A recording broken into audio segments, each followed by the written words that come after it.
À tous, bienvenue. Les nouvelles, elles ne sont pas bonnes pour l'État béninois. Et oui, il est condamné à payer désormais près de 40 milliards de francs CFA à Sébastien Adiavon pour préjudice dans le dossier de trafic international de drogue. L'arrêt rendu le 28 novembre à Zanzibar, en Tanzanie, à l'issue de la 55e session ordinaire de la Cour africaine des droits de l'homme et des peuples, CADHP, est la suite logique d'une décision précédente rendue par l'instance elle-même il y a de cela plus de 6 mois. Le 29 mars, en effet, à Arusha, la Cour avait reconnu la plupart des violations des droits fondamentaux soutenues par la mise en cause dans le cadre de l'affaire ô combien fumante de 18 kg de cocaïne pure. Une affaire qui remonte à octobre 2016, peu après juste l'investiture de l'actuel locataire du palais de la Marina, Patrice Talon.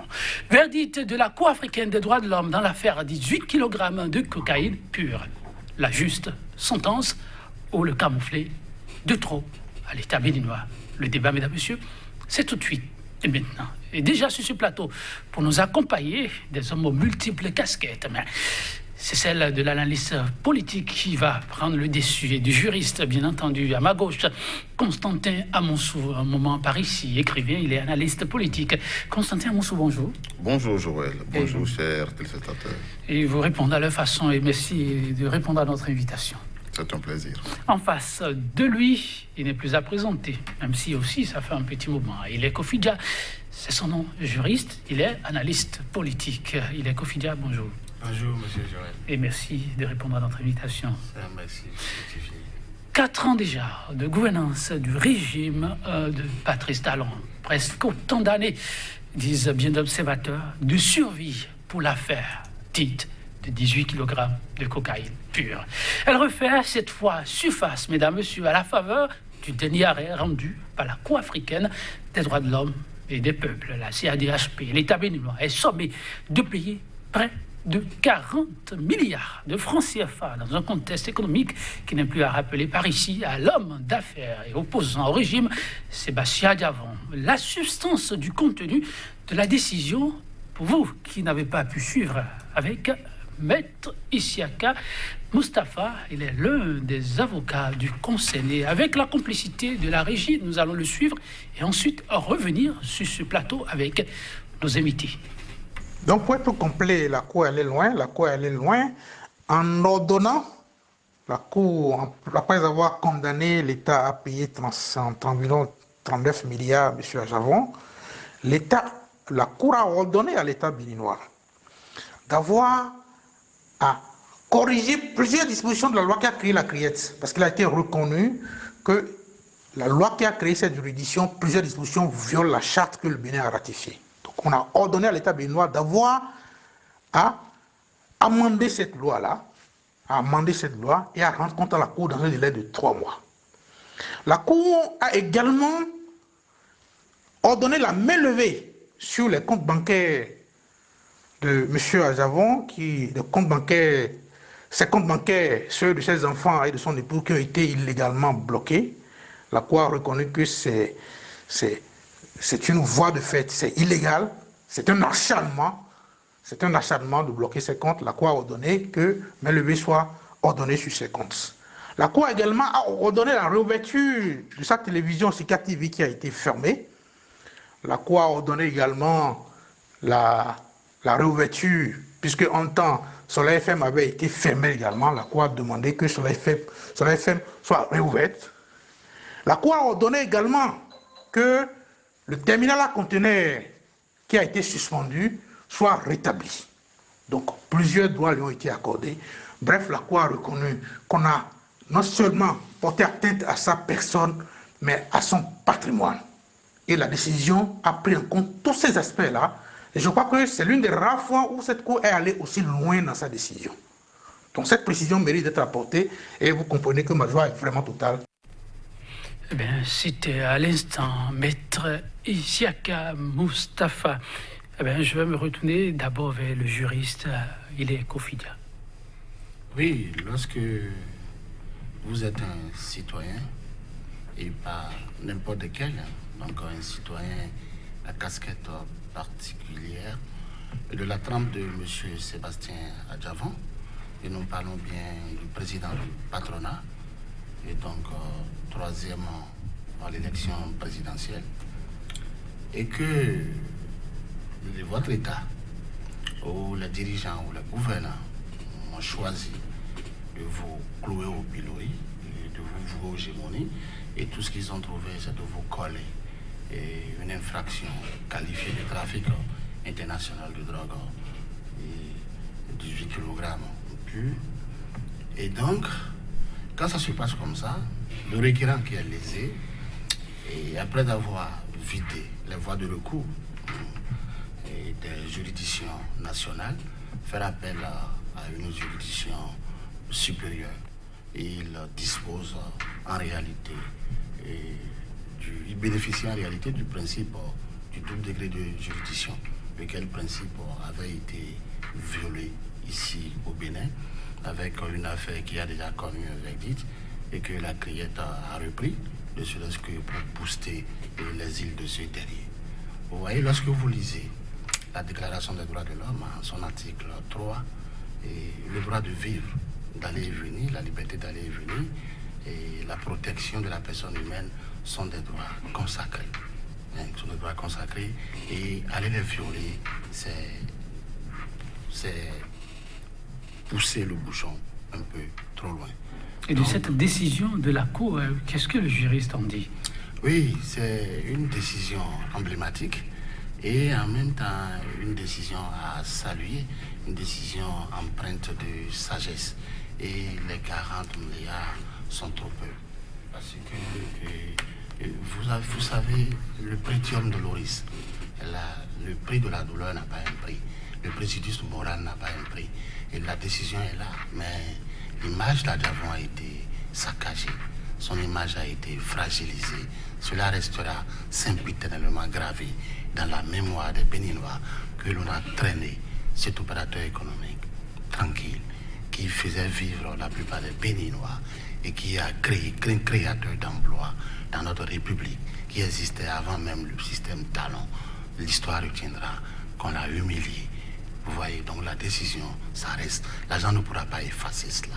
Vous voyez, donc c'est triste, mais c'est un camouflet extrêmement de trop pour ce gouvernement qui a brillé à sa capacité à violer les lois de la République. Vous savez, le viol simple est un crime sévèrement puni par la loi, mais quand il s'agit du viol d'une constitution, cela l'est encore plus. Merci, c'est la réaction du juriste. Eh bien, Constantin Amoussou, le regard de l'homme de la plume et analyste politique par rapport à cette décision de la Cour.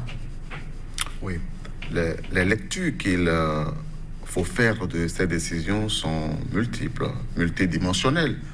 On peut en faire une lecture juridique, on peut en faire une lecture politique, on peut en faire une lecture géostratégique, on peut en faire une lecture philosophique. Et donnons-nous-en quelques-unes. Et au fond, mon ami Kofi a parlé de viol, de violation de la Constitution. Mais au fond, il sait qu'on a dépassé ce stade et qu'on en est même déjà non plus au viol, non plus à la violation, mais qu'on est passé à l'étape de l'assassinat. Ce qui d'ailleurs est une pratique fréquente et même traditionnelle en criminalité. Vous savez que lorsque, en règle générale, les criminels ont fini de violer leurs victimes, les délinquants ont fini de violer leurs victimes, ils ont eu souvent tendance, historiquement, sociologiquement, psychologiquement, à l'assassiner, à l'éliminer. Parce que la liquidation de la victime est la façon pour le bourreau de se retrancher loin du miroir qui lui projette en réalité sa laideur. Et on peut comprendre donc là-dessus une question que j'extrapole, qui est la question du remplacement scandaleux de la Constitution. Mais ça, c'est un fait. Et pour revenir au sujet, lui-même est resté sur la décision qui a été rendue par la Cour, je fais une observation qui est de droit, qui est même le principe fondamental, un des principes fondamentaux du droit historique. C'est l'article 1382 du Code civil. Il dispose tout fait quelconque de l'homme qui cause un dommage à autrui oblige celui par la faute duquel il arrive à le réparer.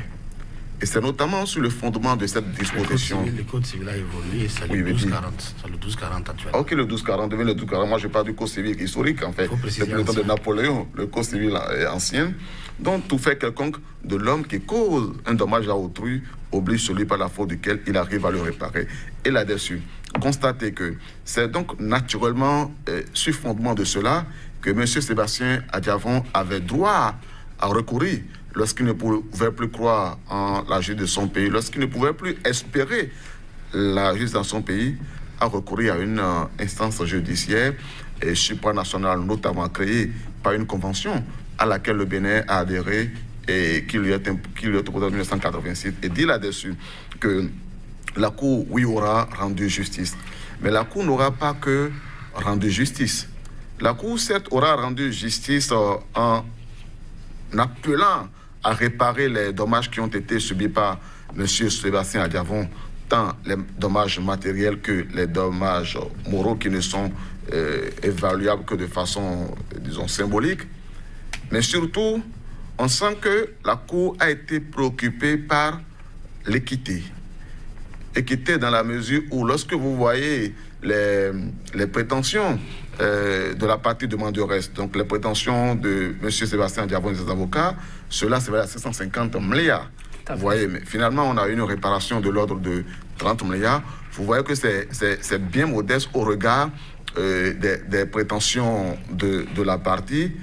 Et si vous observez comment on en est arrivé là, vous comprendrez que quand bien même la Cour observe que de façon évidente les droits de M. Sébastien Adjavon ont été malmenés, que des dommages lui ont été créés, elle semble avoir été préoccupée à chaque fois par la volonté de ne pas porter une entorse, disons, trop profonde aux finances de notre pays. Et finalement, il faut arriver à considérer que ce qui est la victoire principale de M. Sébastien Adjavon, en cela, ce n'est pas le montant d'environ 40 milliards qu'il gagne et qui même ne peut pas parvenir à compenser tout ce qu'il a perdu, sachant que chaque année, les envies de Sébastien Adjavon payaient déjà plus de 30 milliards d'impôts. Impôts enfin, aux différentes régions du pays. Beaucoup plus que de 30 milliards aux différentes régions du pays. Qu'en conséquence de cela, les préjudices que les entreprises ont subis en 2 ans ne pouvaient être calés bien au-delà de 30 milliards parce que les impôts que les entreprises paient allaient déjà bien au-delà de cela. Donc, il y a une certaine modestie.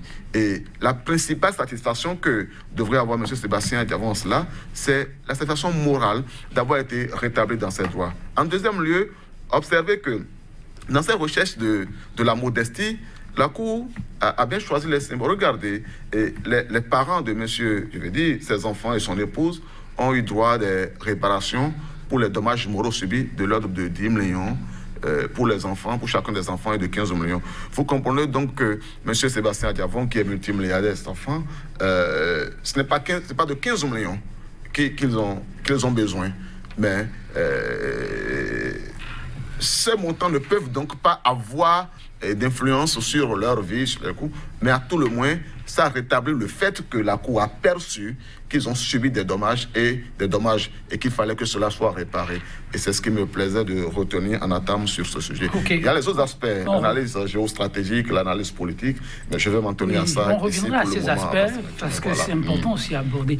Mais quand on suit votre vis-à-vis, Ile Kofidia, est-ce qu'on peut effectivement dire que là, c'est le juste arbitrage et que la Cour n'a pas un peu dépassé les bornes, s'il s'agit quand même, qu'on excuse l'expression, mais d'une personne physique contre un État. Il s'agit, dans la situation de l'espèce, de réparation pécuniaire, du latin pecus, qui veut dire argent. Et il s'agit d'indemnisation de préjudice subis. Et qui plus est, la Cour fait des injonctions, modifier les lois violentes. On reviendra sur ces aspects. Oui, je dis quand on prend le statut, un État face à une personne physique, et votre vis-à-vis semble dire que l'arbitrage est modeste. C'est dépassé depuis l'arrêt Blanco. Le format selon lequel un individu, un citoyen ne peut intenter l'action contre l'État. L'État reste une personne morale, mais elle est représentée par une personne physique. Et donc aujourd'hui, tout citoyen peut intenter une action contre l'État. Ça, c'est un fait. Mais dans l'arbitrage, lorsque la responsabilité de l'État est engagée, l'État paye. On ne fragilise pas l'État. Il suffit simplement qu'il y ait un lien de causalité entre la faute et le dommage, et puis c'est ce qui reste. Et c'est ce qu'a fait la Cour, c'est pas extraordinaire. Et ça dit, ce qui est extraordinaire ici, c'est l'impartialité et l'équité de la Cour. Okay. Et cela est d'autant plus vrai dans la mesure où cette Cour est composée de juges représentants et les États africains. Les États africains, et vous ne pouvez pas être parti à une union et choisir de ne pas respecter les décisions résultant de cette Cour qui incarne une certaine sécurité. Parce que vous l'avez créé, pourquoi? Vous l'avez créé pour assurer la protection des hommes vivant sur le continent africain. Donc vous devez respecter les choses. Donc ce qu'il dit, c'est pas faux. Ce qu'il dit, c'est pas faux. Donc, et j'en venais à ceci. Lorsque la Cour ordonne à un État de modifier les lois qui violent les droits de l'homme, il va de ce que la loi fondamentale, la Constitution, a été violée. Tout est parti de là-bas. Tout ce qui a suivi après, c'est parti de là-bas. Et il me reprend, et si bien d'ailleurs, que l'on dise les 40 milliards et autres là, ce n'est pas ça qui est le problème. Il faudrait que cette Cour décourage la plupart des chefs d'État et de gouvernement, puisque si entre-temps, je ne sais pas si je peux aborder la question, si l'État béninois ne venait pas à s'exécuter... Oui, ça fait plusieurs aspects à la fois. On revient à ces aspects. Non, mais merci.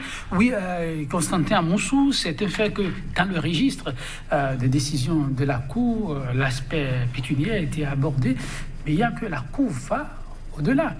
Et revient encore sur ces tests de loi qui font de la criette à prendre un certain nombre de décisions.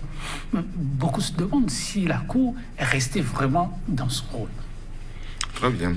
Vous savez qu'en relation internationale, les conventions auxquelles les États sont partis sont au-dessus des lois internes, y compris des constitutions. En sorte que s'il y avait une disposition d'une convention qui n'était pas conforme, ou disons une disposition d'une convention internationale à laquelle n'était pas conforme aux constitutions, il est demandé dans l'ordre juridictionnel interne de rendre conforme, en sorte à rester en harmonie avec cette disposition internationale. Et le Bénin est parti depuis l'origine, et en tout cas au moins depuis 1986, à la Charte africaine des droits de l'homme, de laquelle découle la Cour africaine des droits de l'homme, qui est le principal instrument juridique, le principal mécanisme qui protège les individus et leurs droits au sein de l'espace africain. Au regard de cela, lorsque la Cour fait injonction à l'État béninois de conformer des dispositions de loi à la Charte africaine, la Cour est totalement dans ses droits. Elle est dans sa volonté d'harmoniser, non pas tant dans les thèmes, mais au moins sur les principes, le fonctionnement et la protection des droits de l'homme sur l'ensemble du territoire qui est couvert par sa compétence. C'est d'ailleurs l'intérêt des unions, les intégrations.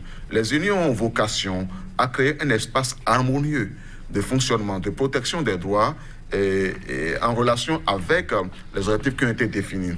Et lorsque l'on s'en tient à l'Union africaine et notamment à la Charte africaine des droits de l'homme qui est un instrument, un mécanisme de gestion des conflits, de réparation des contentieux, de protection des droits des individus au sein de cet ensemble, ce qui est valable pour un Béninois doit l'être pour un Rwandais, pour un Tanzanie, pour, disons, l'ensemble des États et donc des citoyens des États ressortissants de cet espace. C'est pourquoi ce que l'on ne peut pas faire, le tort que l'on ne peut pas créer à un Ivoirien, on ne peut pas le créer à un Béninois. C'est pour cela que les lois au niveau du Bénin ne peuvent pas rendre possible l'idée que l'on puisse créer ce tort à un Béninois alors qu'on ne pourra pas le créer à un Ivoirien. C'est au nom donc de cela que la loi est tout à fait, que la Cour africaine des droits de l'homme est tout à fait dans ses droits lorsqu'elle demande à l'État béninois et donc à travers l'Assemblée nationale de reconsidérer des dispositions qui violent la protection des droits de l'homme. Donc c'est tout à fait ça. Reconsidérer les dispositions qui violent les droits de l'homme et qui, pour faire ce travail, la 8e législature, la Cour rend ses décisions en tenant compte des dispositions et des données à disposition, voilà, à son niveau. Pensez-vous que c'est une décision dans le cas d'espèce et dans le contexte actuel qui pourra prospérer? Oui, elle va connaître une résistance pour la simple raison que la volonté de l'État compte. Mais la Cour dispose d'autres mesures contraignantes pour amener l'État à s'exécuter. Si nous avons une Union africaine politiquement hétérogène, nous avons la Cour des droits de l'homme qui est judiciairement équitable. Et par rapport à cela, il suffira simplement que la Cour ordonne à l'Union africaine de cesser ou de suspendre ses aides financières vis-à-vis du pays récalcitrant. Parce que si par le passé, l'État qui est censé ne pas respecter les lois de la République est voyou, l'État d'aujourd'hui, lui, il est fondamentalement bandit.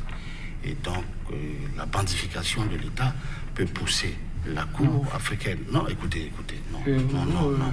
La différence entre le voyou et le bandit, c'est que le bandit, il est un peu plus courageux et puis il est excessif. Donc, les gens n'ont dit pas le passé, on dit rien d'extraordinaire. Ok, merci. Mais vous pouvez continuer? Oui, puisque j'essaie de porter un manteau de professionnel. Ça m'a continué. Non, il n'y a pas de problème, mais on fait attention, vous êtes d'accord? Non. On est là juste pour analyser sans mettre de l'huile sur le feu. Les temps n'ont pas changé, non. Ceux qui ont dit voyous ne sont pas encore décédés, ils sont vivants. Il s'agit de plateaux de télévision, on dit. Et moi, j'utilise bandit aujourd'hui. Non, on ne va pas faire comme eux. Je ne fais pas Monsieur Hilaire Kofi a évolué. Allons-y. Donc, vous me faites perdre le fil de mes idées. Mais n'empêche, je vais continuer quand même. Je ne m'empêcherai pas de parler, je parlerai. Donc, je disais tantôt que la Cour... j'ai perdu le fil de mes idées. En tout cas, la parole est libre sur ce plateau, mais alors il faudra faire attention aux mots pour ne pas en ajouter à la douleur déjà, parce qu'il y en a. Oui. Et Constantin Amonsou, demander à ce qu'on revoie ces dispositions, qu'on le veuille ou non, demande à ce que la 8e législature puisse se saisir d'une situation. Vous me replacez dans le débat. Okay. Ok, allez-y. Donc, la Cour, malheureusement, cette législature, elle est illégale, puisqu'elle viole les droits de l'homme. Empêcher un citoyen, par exemple, de participer aux élections, c'est encore une violation des droits de l'homme. Oui, donc, la Cour a peut-être péché en n'ordonnant pas à l'État béninois de bien vouloir reprendre également les élections législatives, comme il a eu à dire de vider cette question de la criette qui ne se trouve dans aucun État démocratique ou qui vient fausser l'ordonnancement juridique. L'organisation judiciaire aujourd'hui enseignée aux étudiants est fondamentalement difficile parce qu'on ne sait pas où classer la criette. Alors, voilà. Constantin Amonsou, c'est là beaucoup tique un peu quand la Cour qui en arrive à demander à ce que, oui, ces dispositions soient revues. On sait que ce n'est pas possible sans les députés. Et ceux, aujourd'hui, en exercice, sont ceux-là qui sont décriés. Et le problème de la reprise des élections reste toujours sur tapis. Est-ce que ça ne vient pas en ajouter encore à cette guerre déjà là, sans solution, sans issue? Ok, très bien. Moi, je voudrais relever, à la suite de mon ami Kofi Hilaire, que comme la requête d'annulation des élections n'a pas été adressée à la Cour, on ne lui ferait pas le grief de ne l'avoir pas validée. Et ça, c'est un autre sujet qui n'est pas contenu dans le contentieux qui a été présenté à la Cour. Et peut-être sera-t-il utile en temps opportun, s'il n'était déjà trop tard, de porter également cette requête devant la Cour africaine des droits de l'homme et des peuples. Constantin, en revanche, sur la question... Il n'y a plus personne à qui s'adresser au Bénin, où il faut aller tous vers la Cour. En réalité, c'est ce qui advient lorsque les mécanismes nationaux d'arbitrage perdent leur crédit. Et ce en face de quoi nous sommes aujourd'hui, c'est la qualité du citoyen à croire la faculté à espérer des tribunaux, à espérer des juridictions nationales, qu'elles soient gages du droit. Vous savez, aujourd'hui, de façon systématique, il y a des juges, je ne voudrais pas appeler des noms, dont la seule appellation du nom, lorsque votre dossier leur est confié, voulait déjà présager de ce qui sera votre sort. Systématiquement. Il en est temps des noms de juges au niveau du tribunal de première instance de certaines localités du pays. Mais merci. On revient à la question. Il en est s'agissant de la On revient à la question. Et donc là-dessus, est-ce que l'Assemblée nationale va accéder à la requête de la Cour de procéder, disons, à la correction des dispositions, disons, non conformes aux droits de l'homme, ou alors elle va résister? La question va plus loin et elle demande globalement si l'État béninois va résister. Si l'État béninois va rester au-delà de cet instrument parlementaire qui, tout au plus, chacun peut l'observer, n'est pas un parlement, ne se présente pas, ne se conduit pas, n'était déjà pas élu par le peuple béninois. On a vu à quel taux il y a eu d'abstention, on a vu comment on a privé les citoyens de leurs droits, mais qui de plus en plus d'ailleurs s'est toujours présenté comme étant un instrument au service d'un homme plutôt que des citoyens qu'elle est censée représenter. Au regard de cela, et on ne serait pas surpris que l'État béninois tente de résister. Mais dans la résistance, et c'est là où intervient l'analyse politique, géostratégique, géopolitique, voilà au confluent duquel nous allons nous retrouver. Nous allons nous retrouver dans une réalité comme ceci. Voici le tableau. L'État béninois, en conflit avec l'Union africaine. L'État béninois, en conflit avant cela avec la CEDEAO. Vous le savez, depuis les injonctions de la CEDEAO, notamment disons dans le cas des élections qui n'ont pas été respectées, et l'ancien président nigérian qui est passé plusieurs fois ici comme émissaire du président de la CEDEAO qui n'a même pas été écouté et qui récemment encore a été refoulé. Ensuite, l'État béninois, en conflit ouvert avec l'Union européenne, venant ainsi d'expulser du pays, de demander l'expulsion. Le ministre des Affaires étrangères a rectifié. Il dit qu'il n'y a pas eu expulsion, mais qu'il y a eu retrait d'agrément. Oui. La conséquence est la même. C'est-à-dire on dit à l'ambassadeur qu'il est devenu persona non grata. Mais persona non grata, l'inconvénient qui s'ensuit de droit fil, c'est qu'il est un diplomate. Il n'est sur le territoire béninois qu'en vertu de l'agrément d'exercer ici. Et donc, s'il en dit, il est personne non grata, c'est-à-dire non plus agréé à exercer cette fonction, n'étant ici que par la fonction et n'étant envoyé ici que par l'Union européenne, la conséquence de droit fil est son expulsion. Je suis diplomate comme lui, et il ne peut pas, du moins de formation au moins, et on ne peut pas, en tout cas en ce qui concerne cette terminologie, me tromper. Là-dessus ajouté. Donc, l'État béninois aura été donc déjà en conflit avec l'Union africaine, ensuite avec la CEDEAO, ensuite avec l'Union européenne, et qu'avant cela, l'État béninois était en conflit avec les États-Unis, dont l'ambassadeur a révélé publiquement, après les élections législatives non inclusives, que le Bénin n'est plus l'État, le Bénin qu'ils ont connu et qu'ils ont apprécié par le passé. Et donc, dans ce conflit, vous voyez le Bénin qui est dans cette situation, vous voyez le Bénin qui est en conflit avec toutes les organisations régionales, tant africaines que d'autres régions du monde, ses partenaires techniques et financiers. Donc, vous voyez le Bénin qui est dans l'option d'isolement, le Bénin qui tout seul s'isole. Mais quand il aura fini de s'isoler, les effets de droit fil vont s'en suivre sans qu'il ne soit même nécessaire pour les États, pour les organisations bilatérales et multilatérales dans lesquelles notre pays se retrouve, d'appuyer quoi que ce soit. Parce qu'aujourd'hui, le monde est si interpénétré, il est si interdépendant, qu'il est quasiment impossible pour un État de vivre en vase clos. Et ce sont déjà quelques inconvénients, quelques-uns seulement choisis sur le volet qui vont découler de la volonté de résistance. Politique et géostratégique de cette décision. Mais Constantin Amoussola évoque toute cette probabilité qui, pour lui, est bien forte au regard de ce à quoi on a assisté jusqu'à présent. Simplement, lorsqu'on interpelle ces articles de loi qu'il faut forcément corriger. Mais voyez-vous, l'État béninois, qui, vous l'avez suivi récemment, a tout intérêt à entretenir de très bonnes relations avec ses partenaires, aller sur un terrain comme celui-là. Et donc, autrement, quelle pourrait être la parade pour ne pas se retrouver dos au mur avec des partenaires quand même de taille? Si l'État béninois n'a pas pu résoudre le conflit qui le lie avec son voisin nigérien, et d'où il est allé trop loin, l'État béninois est en conflit avec l'État nigérien. Et si l'État béninois ne se soucie pas ne se soucie pas des conséquences dommageables que cette rupture ou que ce divorce avec le Nigeria cause, aux citoyens béninois.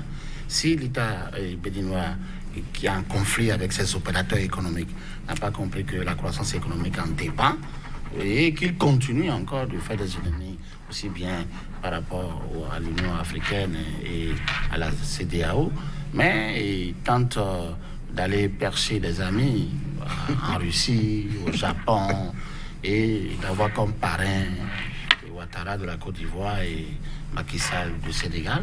Et vous avez sauté le Rwanda. L'isolement, non, le Rwanda c'est le parrain, le sommet. L'isolement est vite arrivé. Mais ce que je ne comprends pas, si tant est que le droit reste et demeure la boussole donc de l'État et pas ricochet d'État de droit, tout dirigeant, tout gouvernant animé de bonne foi et de patriotisme devait faire en sorte que le droit supplante la volonté juridique, prenne le dessus sur la volonté personnelle. Et ça, le chef de l'État, en son temps, alors candidat, l'a acclamé plus d'une fois.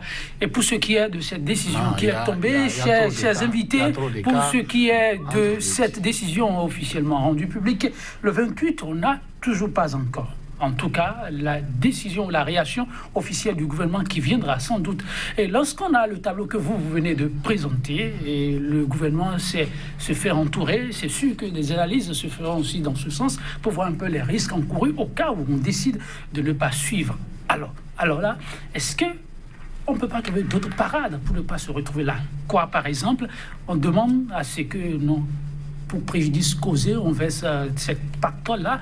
Mais au-delà, on va loin, on demande à ce qui est main levée sur le compte de Sébastien Adjavon, on demande la reprise du service du terminal à conteneur de l'opérateur économique.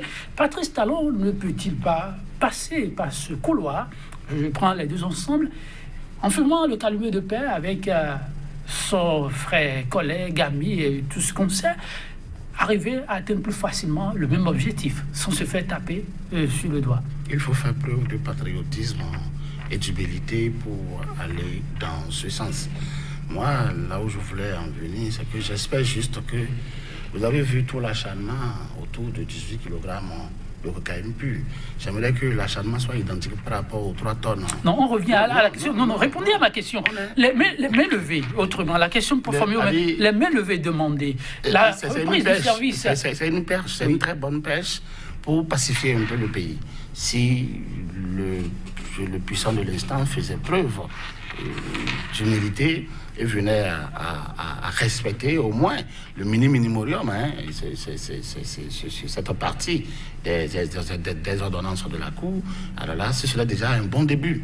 Maintenant, après, on peut arguer de ce que les fonds de l'État sont vides et pour justifier que, bon, on va payer les 36 milliards ou les 40 milliards s'inédiés. Mais ça ne peut pas poser problème parce que j'apprends qu'il y a 3 tonnes quelque part. On revient sur ces questions-là. Merci. Il y a des préoccupations qui vous tiennent à cœur. Particulièrement, on reste au niveau du dossier, oui, Constantin Amoussou. Ah oui, il faut dédommager. Mais au-delà, débloquer des comptes. Pas que de Sébastien Adjavon, sa famille a vu aussi ses comptes bloqués. Vous avez rappelé un peu les intérêts là à payer. Au-delà, le terminal à conteneurs doit reprendre service. En tout cas, c'est ce que demande la Cour africaine des droits de l'homme. Quelle pourrait être la réaction du gouvernement? Là, c'est justement les pièges qui se posent au devant du gouvernement béninois. Parce qu'il s'agit... Piège à quel niveau? Il s'agit de s'exécuter aujourd'hui et de n'avoir qu'à débourser 30 milliards, ou de ne pas s'exécuter au bout de 6 mois et d'être obligé de commencer à payer dès cet instant-là des dommages et intérêts déterminés en relation avec la réalité au niveau de l'UEMOA. Et en ce moment, on peut passer de 30 milliards et se citer plutôt et finir par se trouver à plusieurs centaines de milliards. C'est ça qu'il faut regarder. Et même si l'État béninois entend gagner du temps en faisant de la diversion, etc. et tout, il reste que cela sera décomptable à partir du moment où l'adhésion lui sera notifiée. Donc, il s'agit pour l'État béninois d'observer, de regarder les citoyens béninois qui paient les impôts, vous et moi qui payons les impôts, de savoir si, déjà en étant contraints de payer 30 milliards de nos ressources pour réparer une faute qui n'est pas de notre ressort, parce que ce n'est pas par la faute des citoyens que ce qui a tout l'air d'un acharnement a dû se produire. Avoir à considérer s'il vaut la peine de persister alors que la décision aura été rendue par une instance judiciaire que le Bénin n'a jamais dénoncé. Parce que si le Bénin n'était plus d'accord à rester et à respecter les décisions rendues par la Cour africaine des droits de l'homme et des peuples, le Bénin n'aura qu'à dénoncer la convention qui le lie à la Cour africaine des droits de l'homme et des peuples, en tout cas donc à l'Union africaine, et là-dessus, avoir considéré que désormais, il évolue en vase clos en dehors de l'espace panafricain. Du moins, il ne le fait pas. Or, il faut le regarder. Les juges de la Cour africaine, et ça peut-être, il faut faire cette lecture-là également, parce que quand on dit la Cour africaine des droits de l'homme et des peuples, c'est quand même des juges, et des juges qui ressortent de certaines nationalités. Oui. Vous savez que dans cette instance judiciaire qui a rendu la décision, qu'il y a une juge rwandaise qui est considérée comme une très proche de M. Kagame. Tout à fait. Notamment Marie-Thérèse Mukamulisa, qui est connue, qui est réputée très proche, qui est d'ailleurs de ceux qui ont été en et tout. Mais pourquoi vous citez son nom? Non, pour dire que lorsque même vous avez des juges proches des personnes qui sont vos amis dans une instance comme cela, et que cela n'a pas pu, même s'ils ont fait de la résistance, cela n'a pas pu influencer la décision, prise par majorité et quelquefois à l'unanimité, parce que quelquefois à l'unanimité, même la juge rwandaise a porté sa scienture sur les prétentions et donc les réparations qu'il faut faire au bénéfice de M. Sébastien Adjavon, et quelques autres fois, c'est vrai, elle a résisté, elle a fait de la dissidence. Il reste que dans l'ensemble, même les juges qui auraient pu résister et peut-être même par le jeu de la géostratégie laisser à Patrice Talon à espérer qu'il gagne, il contrôle le terrain, on laissait entendre que le droit devrait prévaloir, que même ce qui se fait au Bénin ne se fait pas au Rwanda, ne peut pas se faire au Rwanda. C'est-à-dire que ce que l'on fait aujourd'hui au Bénin ne peut pas se faire au Rwanda, ne peut pas s'accepter en Côte d'Ivoire, ne peut pas s'accepter au Sénégal. C'est de ça qu'il s'agit. Et quand on a observé cela, s'entendre dire, est-ce que l'on veut apparaître même pire que l'État dont on dit être le disciple? Parce que l'on a entendu quelquefois, non pas directement, mais sous des formes couvertes, l'État béninois ou le chef de l'État béninois paraître comme se revendiquant du parrainage de M. Kagame. Et donc là-dessus, observer, est-ce que l'on peut en être là à réclamer cela et même finalement ne pas se trouver à respecter les décisions qui ont été rendues par une instance judiciaire dans laquelle des représentants de ces États-là ont été présents et ont validé parce que tous ont signé la décision. Ça, c'est un élément de géostratégie aussi. C'est un élément de l'analyse géostratégique sur une décision de justice, une décision de droit. C'est important. Et fini en disant que, en tant que citoyen du Bénin, moi, j'aimerais ne pas être obligé.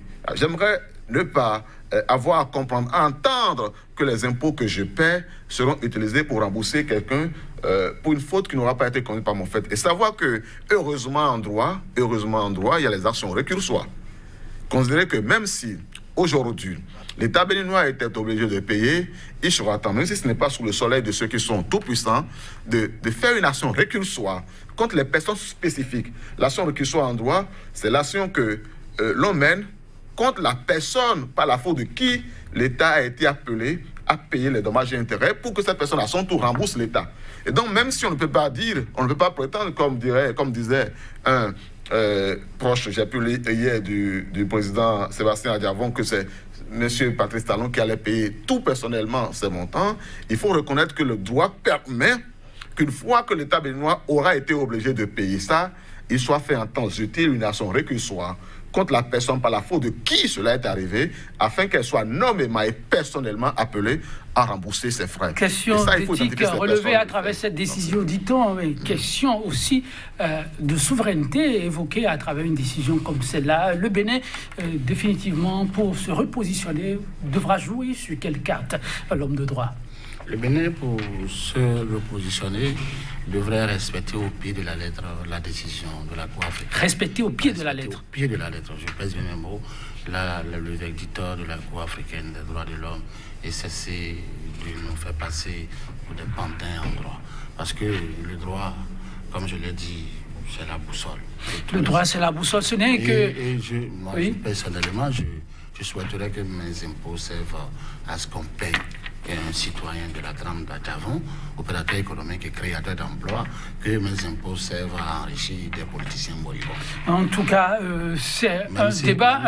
Même si une action réquisitoire pourra péniblement aboutir, moi j'aurais aimé que mes impôts aillent dans le sens de quelqu'un qui apporte un plus à la... Affaire 18 kg de cocaïne et dernière décision de la Cour africaine des droits de l'homme.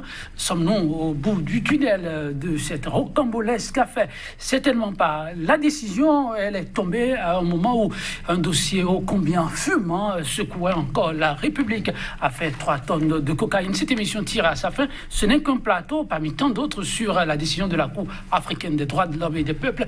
D'autres passeront sur ce plateau, des hommes de droit, des analystes, pour ensemble apprécier ensemble la réaction du gouvernement, pourquoi pas. Mais très rapidement, pour les minutes qui nous restent, Constantin Amoussou, que se passe-t-il? Cette succession de faits, 3 tonnes, 18 kg, Cour africaine des droits de l'homme. Vous savez, aujourd'hui, je lisais la presse internationale et au sujet d'un de nos voisins, c'est-à-dire le Sénégal, j'ai vu placarder à la une, j'ai 8 minutes, donc je pense que je vais... 1 minute. 1 minute, oui. Ah oui. Et donc, au sujet d'un de nos voisins, le Sénégal, pour ne pas le citer, j'ai lu saisi d'une grosse quantité de cocaïne à Dakar. Il s'agit de quelle quantité?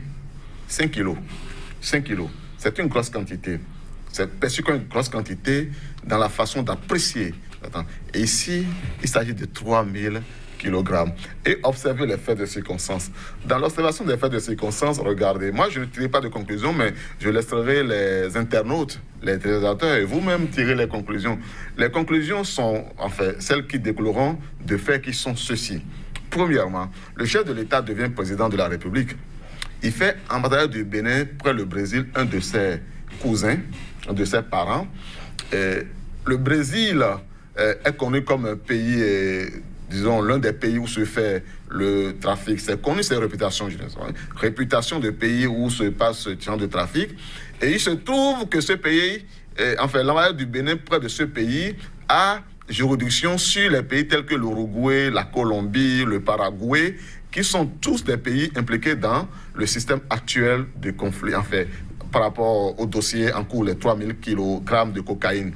Deuxième chose, vous savez, le monde entier connaît, c'est réputé, que le port d'Anvers est l'Eldorado. J'ai dit l'Eldorado, c'est-à-dire le paradis des narcotrafiquants en Europe. Le port d'Anvers. Le chef de l'État a décidé de façon autoritaire, contre les travailleurs, contre tout le monde. Il a même dit, vous allez en souffrir, vous ne pourrez rien faire, d'imposer que le port de Cotonou soit entre les mains des responsables du port d'Anvers. Du port qui est réputé comme un port de narcotrafiquants. C'est reconnu mondialement. Ensuite, on saisit cette quantité de cocaïne dans ce pays en Uruguay. La marchandise est déclarée en direction vers le Bénin. Et tout ce que le porte-parole du gouvernement a trouvé à dire, grosso modo, consistait à dire le Bénin n'a pas l'argent fait, il n'y a pas quelqu'un ici qui peut acheter cette quantité, l'Uruguay ne peut pas produire ça, etc. Et tout. Vous voyez très bien en réalité. Monsieur de on reviendra une fois, ne vous en faites pas. S'il vous plaît, ça n'aboutit. Non, le temps est complètement parti. Constantin Amoussou, conclusion, 30 secondes, Constantin, merci. Un gouvernement qui a fait de la lutte contre le trafic de drogue son cheval de bataille, on ne devrait plus constater qu'il y a de la drogue au pays, qui veut venir au pays. Et la présence des 3 tonnes atteste de ce qu'en réalité, le président Adjavon ne faisait pas de trafic de drogue. Merci, chers invités du jour. 100% Bénin pour le numéro du jour, ça va être tout. Vous l'avez compris, le temps est complètement parti. Nos invités ont tant à dire. Sur le sujet, on va les retrouver l'autre jour selon leur disponibilité. Pour l'émission du jour, il faut se compagnie. Sur cette citation, non sans les remercier pour leur disponibilité. Oui, Constantin Amoussou, vous, notre ami Hilaire Kofidja, et au réalisateur, un grand merci pour la complicité et nos excuses. Ça va être sur cette citation de l'un des plus grands violonistes du XXe siècle, Yehudi Mehoulou, qui dit ceci: le silence est une tranquillité, mais jamais un vide. Dans les moments les plus difficiles, savoir simplement garder son calme. Il est clarté, mais jamais absence de couleur. Il est rythme, il est le fondement de toute pensée, donc la réussite des épreuves. Merci et à très bientôt de rester fidèle à ce programme. Au revoir.